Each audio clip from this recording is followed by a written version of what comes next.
नमस्कार दोस्तों, स्वागत है आपका हमारे यूट्यूब चैनल पर जो आपको रखे बिहार के 38 जिलों से जोड़कर। अगर आप चाहते हैं बिहार के 38 जिलों की खबरें सबसे पहले आप तो पहुंचे तो न्यूज IT बिहार को सब्सक्राइब करें। तो चलिए आज की वीडियो की शुरू करते हैं। नालंदा में परीक्षा शुरू होने से पहले व्यवस्था विफल हो गई। प्रश्न पत्र सुबह व्हाट्सएप पर वायरल हो गया, जिसके बाद परीक्षा केंद्र पर हंगामा हुआ और परीक्षा तत्काल रद्द करनी पड़ी। सिर्फ पेपर लीक नहीं बल्कि हजारों छात्रों के भविष्य पर सीधा हमला है। बेतिया में शादी का मंडप खुशियों की जगह तनाव केंद्र बन गया। अतिरिक्त दहेज की मांग सामने आते ही दुल्हन ने सबके साथ शादी तोड़ दी। पुलिस को बुलाया गया। यह दर्शाता है कि दहेज का दबाव आज भी जमीनी स्तर पर पड़ता है।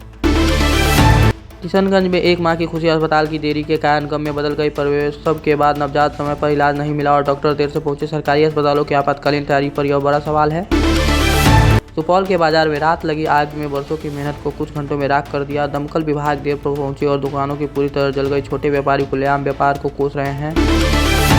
औरंगाबाद में जमीन का विवाद बातचीत से सीधे मारपीट में बदल गया। लाठी और पत्थर चलने लगे, लोग घायल हुए और पूरा इलाका तनावपूर्ण हो गया। स्थानीय प्रशासन भी चेतावनी पर नजरअंदाज करने का परिणाम सामने आया है।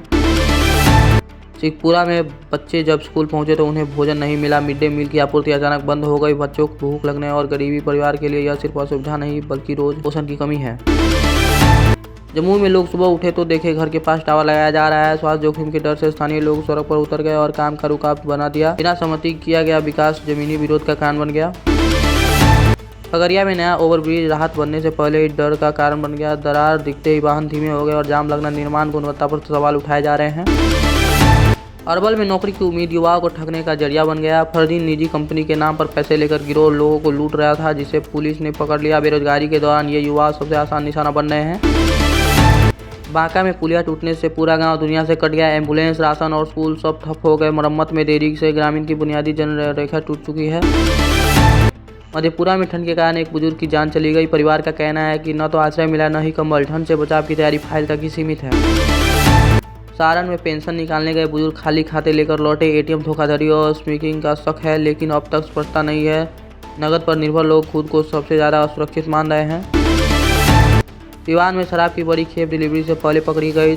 ट्रक जब्त हुआ, लेकिन सवाल यह है कि इतनी दूर पर सप्लाई कैसे पहुंची। शराबबंदी की खामियां फिर उजागर हुई। मोतिहारी में नाला धंसते ही कई घर डूब गए। लोग रात भर बर्तन और कपड़े बचाते रहे। ड्रेनेज योजना का खामियां स्थानीय लोगों को भुगतना पड़ रहा है। गोपालगंज में किराए के विवाद ने इतना लूप पर लिया कि चालक की पिटाई हो गई। वीडियो वायरल होते ही लोग दो गुटों में बंट गए। सार्वजनिक परिवहन कर्मियों की सुरक्षा फिर सामने आई है। लखीसराय में शादी के बीच बिजली चली गई और पूरी समारोह रुक गया। जनरेटर भी फेल हो गया। मेहमान परेशान हुए। इससे बिजली प्रबंधन की जमीनी विफलता सबके सामने आ गई। सीतामढ़ी में नकली दवाइयों की खेप पकड़े जाने से लोगों का भरोसा डगमगा गया। बिना लाइसेंस दवाओं की सप्लाई हो रही जो सीधे मरीजों की जान से जुड़ी है। स्वास्थ्य सुरक्षा से कोई समझौता नहीं हो सकता। सहरसा में स्कूल वैन पलटने से अभिभावकों में डर का बन गया। ओवरलोडिंग और खराब रखरखाव की बातें सामने आई है। रोज बच्चों को स्कूल भेजना अब चिंता का विषय बन गया है। दरभंगा में नेटवर्क ठप होते ही बाजार ठहर गया। UPI और कार्ड भुगतान फेल हो गए और ग्राहक वापस लौट आए। डिजिटल निर्भरता पर जोखिम जमीनी स्तर पर दिख रहा है। भोजपुर में भुगतान न मिलने से किसान सड़क पर उतर बैठे। खरीद भुगतान में देरी ने आक्रोश भड़का दिया। खेती का पूरा चक्र सीधे खतरे में है। तो दोस्तों, ये थी आज की बड़ी और मुख्य खबरें। अगर आपको ये वीडियो पसंद आए तो वीडियो को लाइक और चैनल को सब्सक्राइब करें। मिलते हैं नेक्स्ट वीडियो में। धन्यवाद।